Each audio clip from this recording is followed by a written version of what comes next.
Well, good morning, everyone. How are you? And once again, welcome to another live this morning.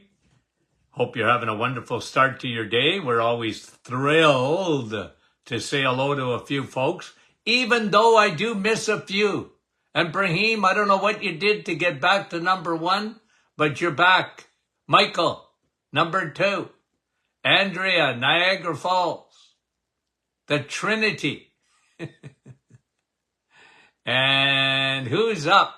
Sandy, you're right at the top from Fergus Falls, Minnesota. Manette, how are you? Fran from Orangeville. At the top of the list. Jude from Troy, New York. Good morning. Kathy. And Marlene, hello. And Maureen, Newfoundland. Good morning. And Darlene. And Marianne from London, Cecilia, Manitoulin, and Georgie, Halifax, Nova Scotia, Daphne, Newfoundland, and Gertie from Burlington, Linda from St. Jude, Quebec, Donna and Norma from Texas, and Catherine from Springdale, Newfoundland. Nellie, how are you? Janice, good morning. Nancy, Gore's Landing. So we got folks from Manitoulin Island. Louise, how are you? Carrie, Nebraska. Karen from Coldwater. Elaine, St. John's, Newfoundland. Joni from Alliston. Sue, good morning. Karen, Peterborough. And Gary from Bolton, good morning. Catherine from Parksville, British Columbia. Nick from our staff. Sherry, Fergus. Oh, I could sing. Who is that? I missed. Wanda, Virginia. Carol, Wheatley. And Suzanne, how are you? Bonnie, Annandale, Minnesota. Sally, good morning. And Denise, Oakville, Bon Matin. Carcy, I think I got that right. Sharon, Chantal, Sudbury, bonjour. Francis from Vaughan.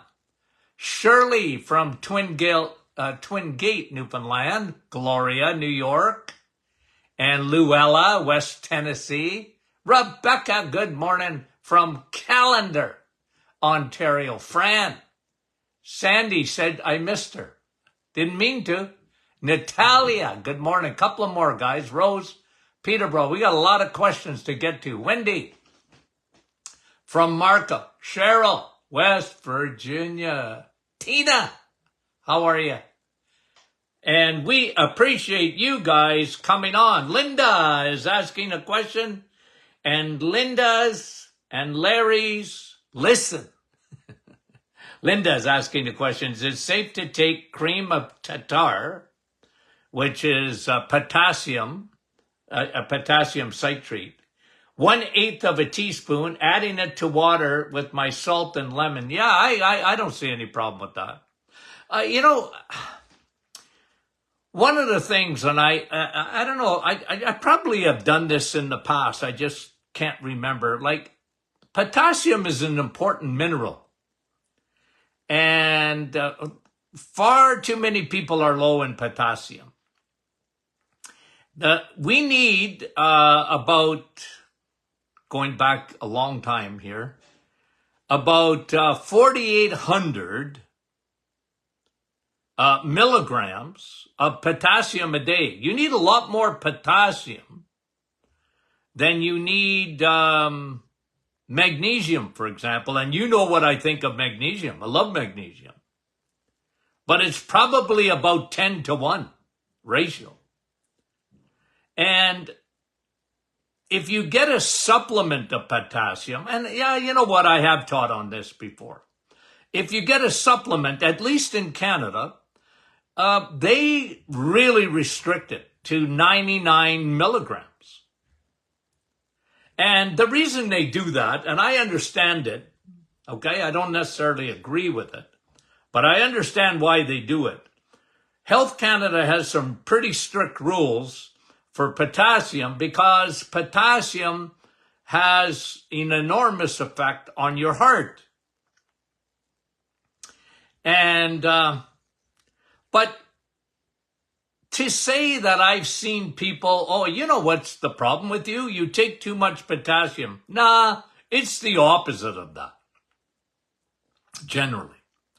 So I can't say, I mean, when I think of cream of tartar, I mean, isn't that how you make lemon meringue pie? Okay. Now, you guys scroll here. You folks listening, you let us know if you use cream of tartar in terms of a supplement. I never even thought of it, to be honest. But when you're adding that to water, like one-eighth of a teaspoon of cream of tartar, I don't know what it tastes like in water, but it certainly wouldn't hurt you. It's potassium. Okay? It wouldn't hurt you. So, yeah, go for it, Linda. Sherry, what are your thoughts on moringa powder? Okay, now let me tell you something. This is moringa had its day in the sun. And here's what I mean by that, okay? I had a radio show for 20 years. And everybody and their dog, just about, tried to get my attention so that I would promote something on their radio show, on my radio show, sorry. And you have to understand, almost weekly, I had a product that would come on my desk. Somebody would drop it off in my at my office, and they wanted me to endorse it. Okay? And a lot of it were just people that had a home business or whatever.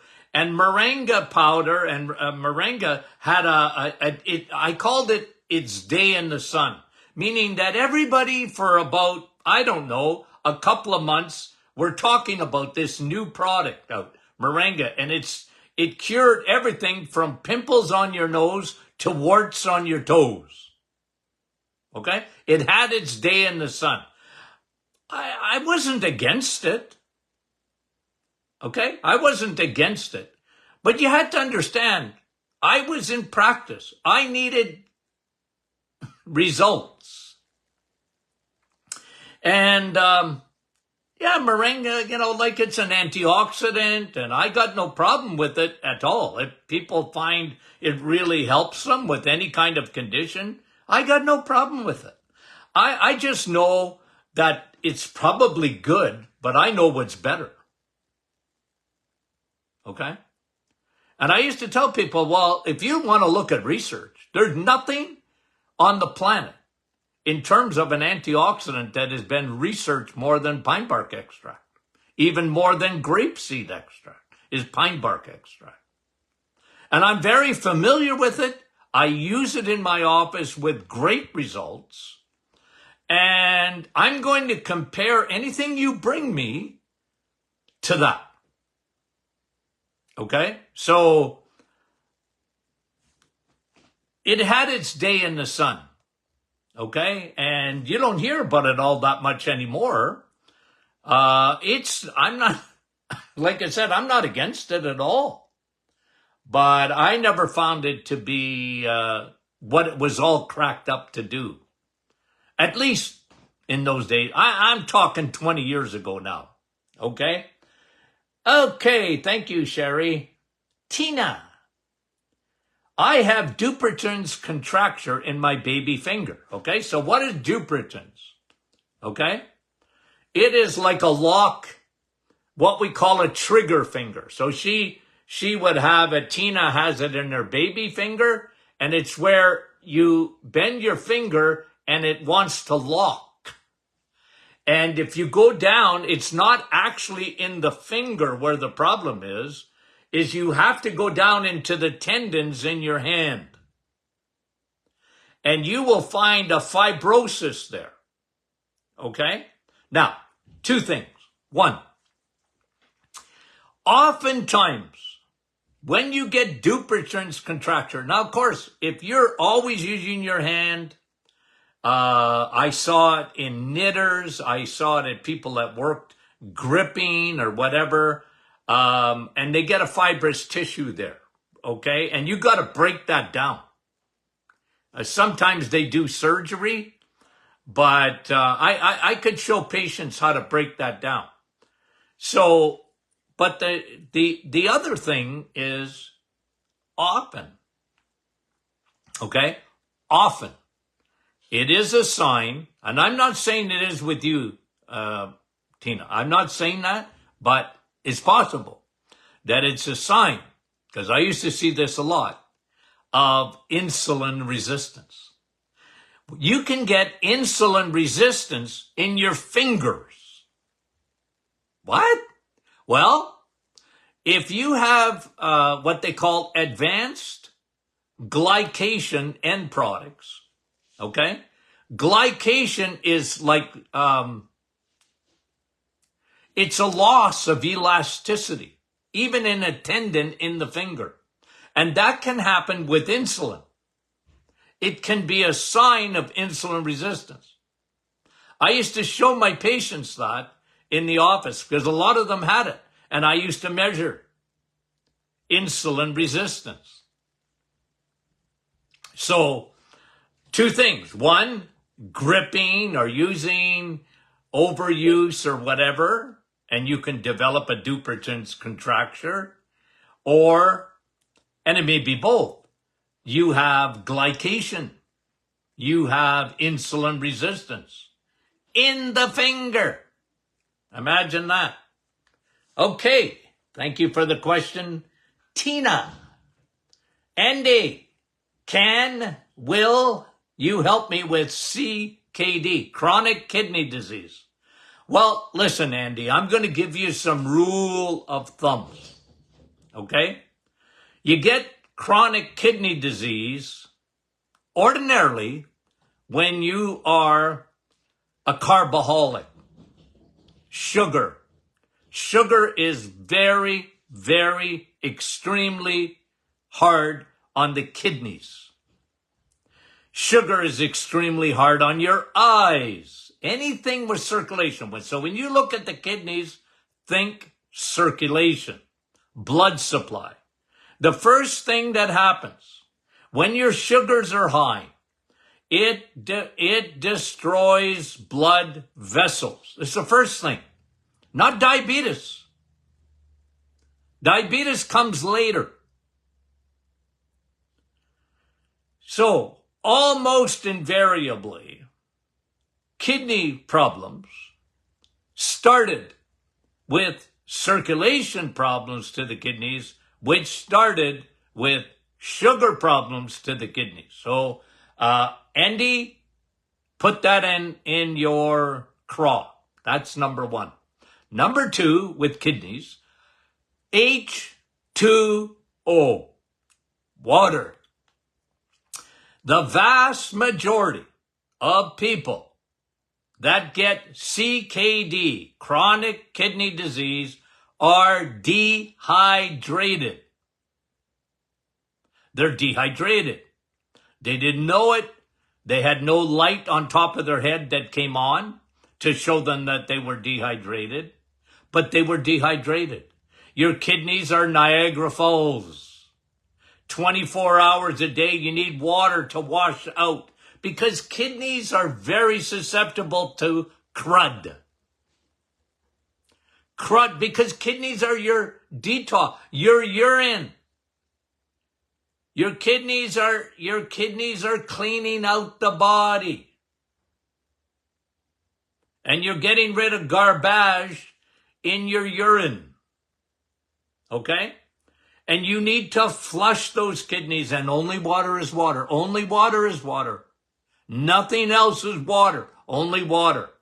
So, Andy, one, sugar, carbs, crappy carbs. Get her down. Two, water. At least 2 liters a day. 64 ounces for my American friends. If you're not used to that amount, measure it out. I've proven it to tens of thousands of patients over the years, tens of thousands. They were dehydrated. They didn't know it. They had blood as thick as molasses, and they didn't know it. Because said, Doc, I'm not thirsty. Now, don't wait for that. Don't wait for that. Here's what you need. A minimum of 2 liters of water a day or 64 ounces of water every day, 7 days a week. Okay? Think Niagara Falls. Okay? Third thing, one of the most damaging things to the kidneys are oxalates. Okay? Little glass. They get into the kidneys. Little wee spikes. That's what oxalates are. Calcium oxalates. Okay? And I seen this over the years. People, and don't drink green drinks. Don't drink almond milk. Don't drink oat milk. Don't drink that stuff. Why? Very high in oxalates. And oxalates will damage your kidneys. Okay? So don't drink. You should never drink juice, by the way. Don't drink it. Because fructose is very hard on the kidneys. Fructose when you drink it. If you want to eat an orange, eat it, but don't drink orange. God wanted you to eat it, not to drink it. And those green smoothies and those green drinks, the juicing, it gives me a migraine headache when I see people drinking them. Why? Why? Because they create oxalates. Very damaging to the kidneys. Okay? There you go. Kidneys 101. Okay.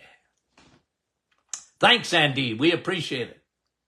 Fern, 2 weeks in a row, I'm answering a question about Bell's palsy. So last week we talked about what it is, how you get it.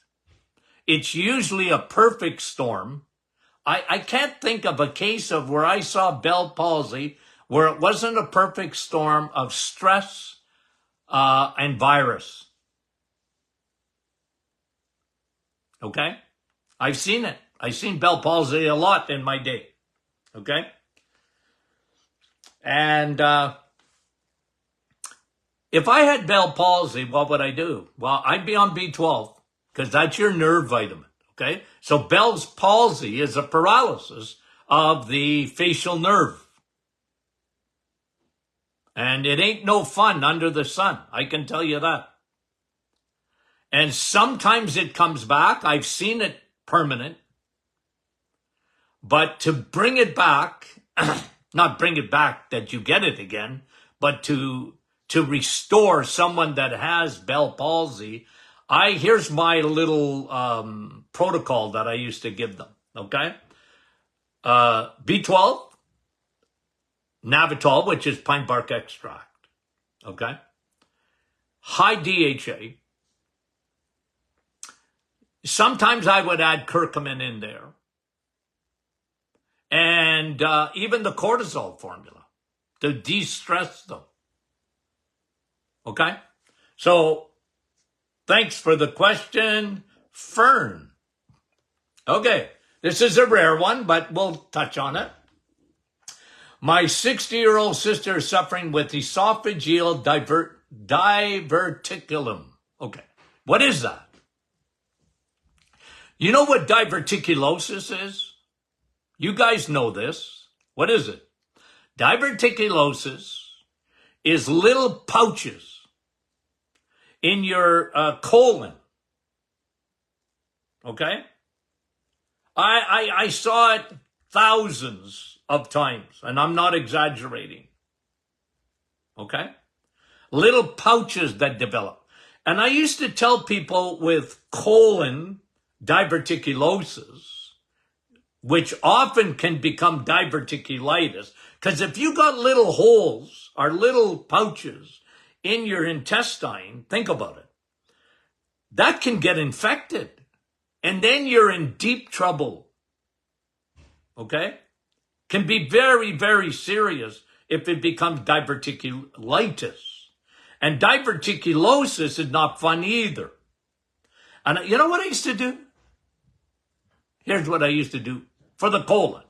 Get off all fibers.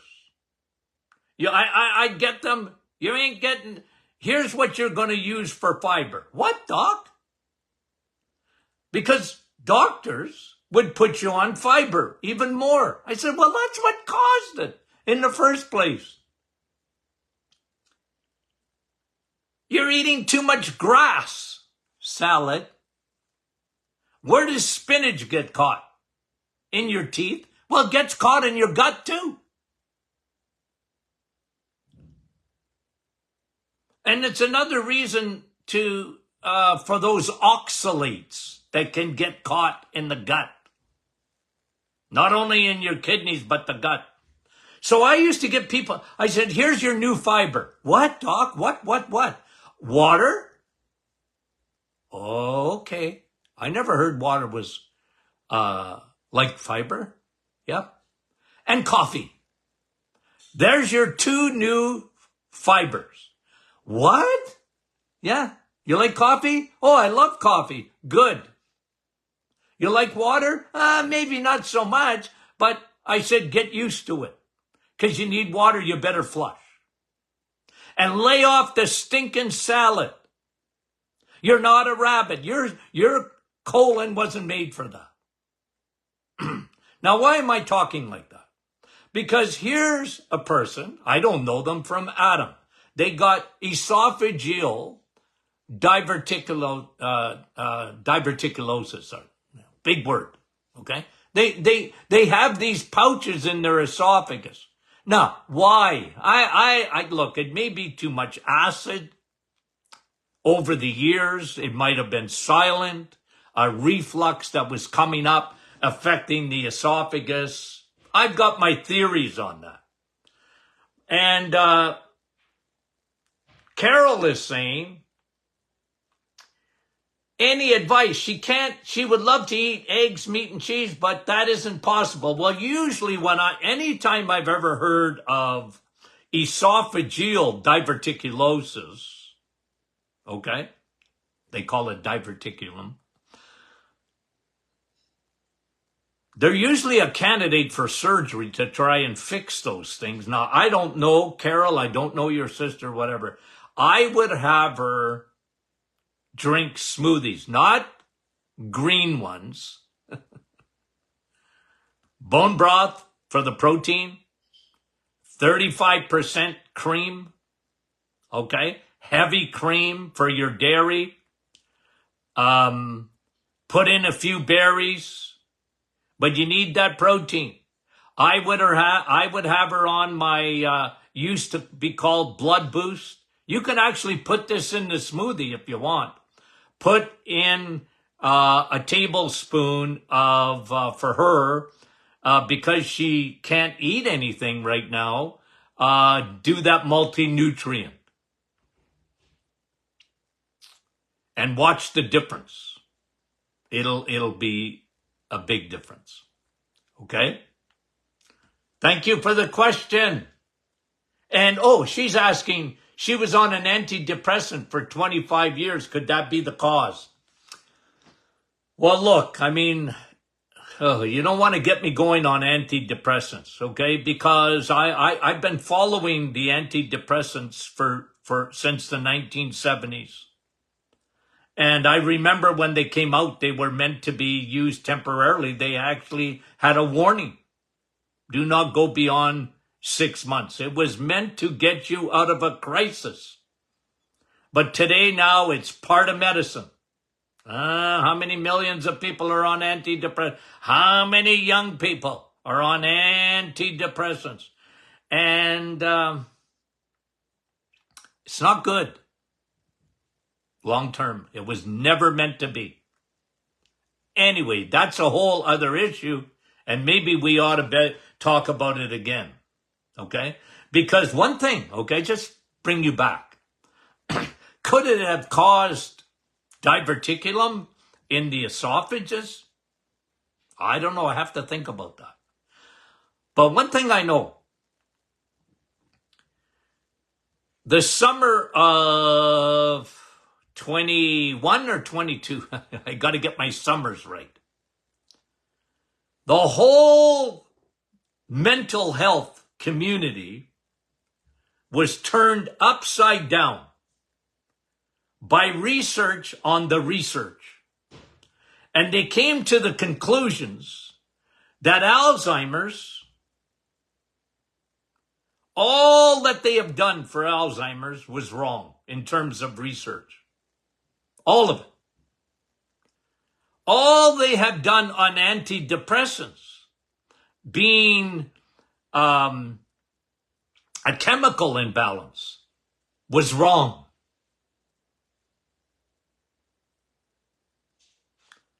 Can you imagine? All of the people, and they said that, well, the premise is wrong. Now, on this program, we talked about that a lot.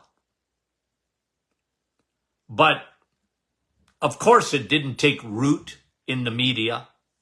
It didn't change your doctors. It should have. They should have been re-looking at mental health. But, you know, things get ingrained.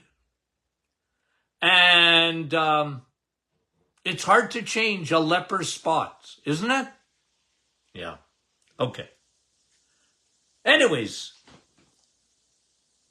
Carol, thanks for the question. Okay, I'm going to look up if a side effect could be diverticulum in the esophagus. I don't know. I can't see the process, but maybe I don't know, and I got to look at it. Okay, Lillian. I want to do the 30-day reset. Smart girl. But I don't want to lose any weight. Okay. Well, then don't worry about it. Look, the reset, even though it's the healthiest weight loss, okay, the healthiest weight loss process that you can do, it's the healthiest.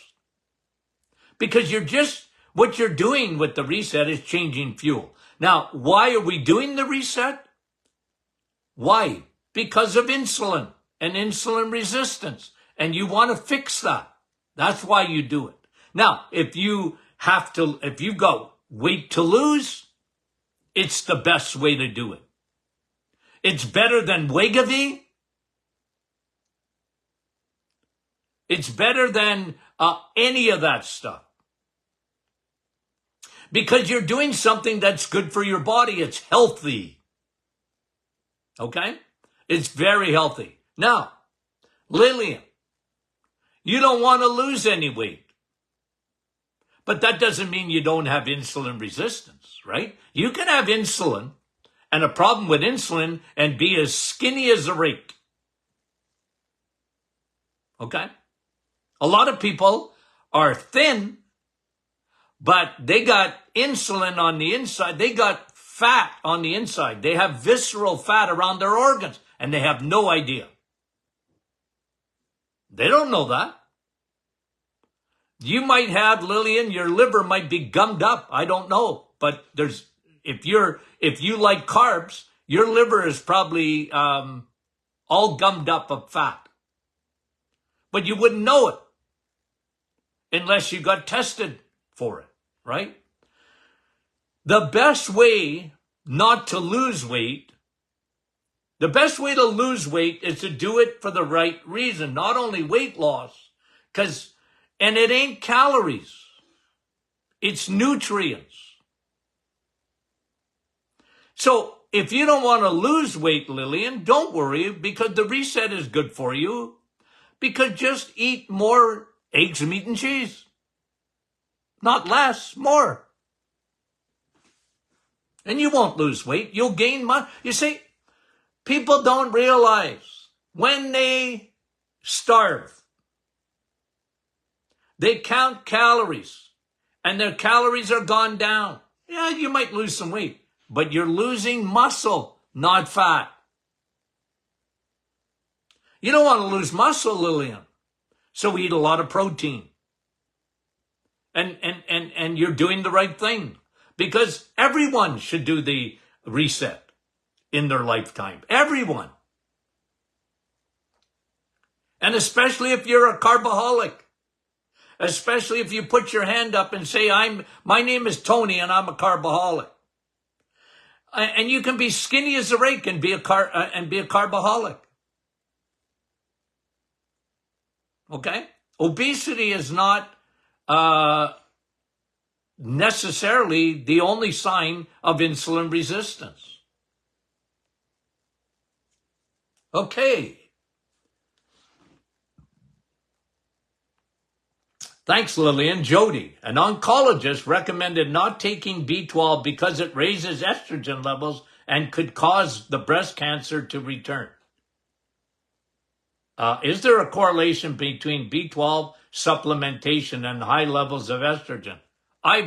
Jody, I have been around 50 years and plus, not age-wise, but in my clinical days. I have never, ever heard that before. Okay? You know when they say there's nothing new under the sun? I think Solomon said that. And I've never heard that. I don't understand it. That B12 elevates estrogen?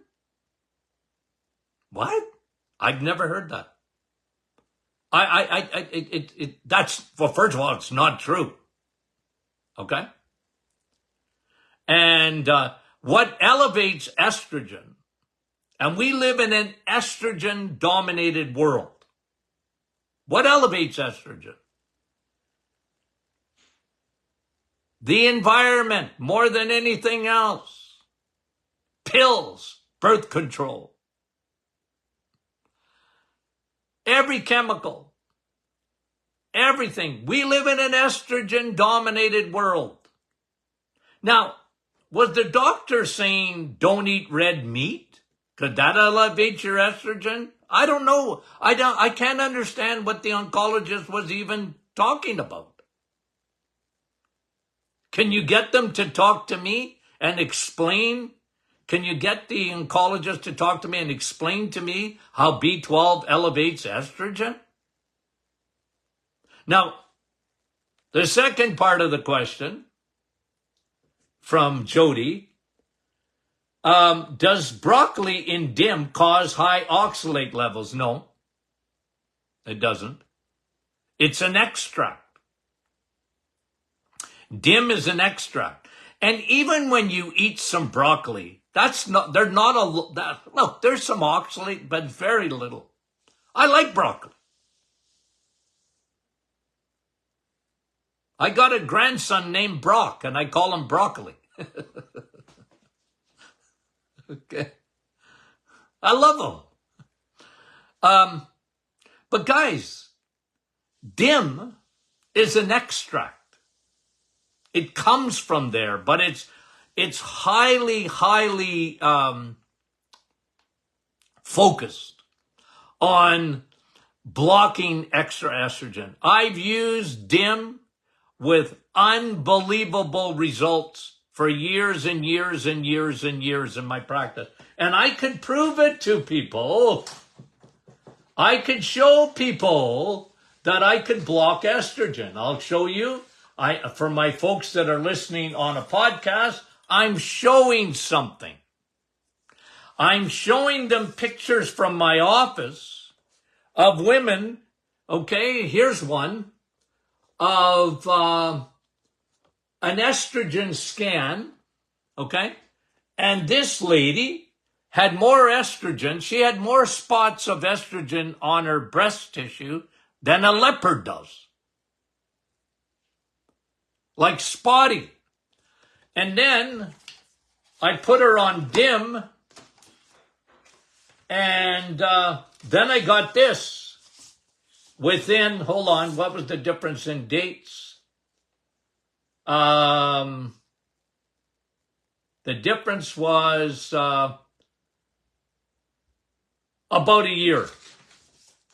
We scanned her again, and she went from this, see it, to this.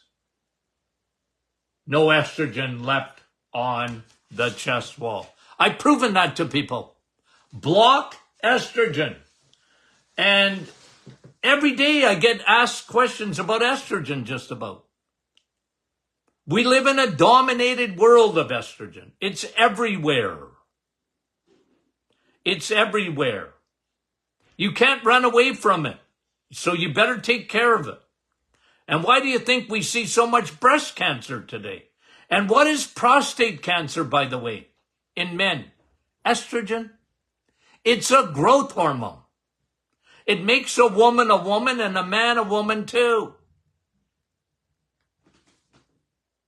So be careful. Okay, let's leave it there for today, guys. Guess what we're going to have? Question and answer Monday. Okay, have I told you lately that I love you? I haven't? Well, I do. Okay? I do. Thanks, guys. You're the greatest audience ever, and we appreciate it. We love you guys sincerely and dearly. Okay? We'll talk to you soon.